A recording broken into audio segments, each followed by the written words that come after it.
Mau memberikan gizi baik bagi anak-anak ini justru malah mengancam kesehatan dan mungkin bisa mengancam nyawa dari anak-anak itu sendiri. 5.626 anak keracunan di 16 provinsi akibat dari program makan bergizi gratis. Ini data yang miris banget karena kita sedang ngomongin anak-anak yang sangat rentan banget teman-teman, dan yang tadinya mau memberikan gizi baik bagi anak-anak ini justru malah mengancam kesehatan dan mungkin bisa mengancam nyawa dari anak-anak itu sendiri. Sebenarnya kita lihat dulu kenapa sih dilaksanakan program MBG ini. Yang pertama itu adalah untuk mengentaskan kelaparan teman-teman, karena indeks kelaparan global dari Indonesia itu lumayan sedang di 16,9, ini tertinggi ketiga di ASEAN atau nomor 77 dari 127 negara gitu ya. Jadi lumayan memprihatinkan. Kedua adalah untuk mengentaskan stunting.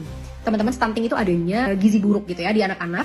Ini berpengaruh buruk banget terhadap fisik dan juga terhadap perkembangan otak anak-anak gitu. Katanya IQ orang Indonesia itu 79 rata-rata katanya. Download Tribun X sekarang. Menghadirkan lokal menjadi Indonesia.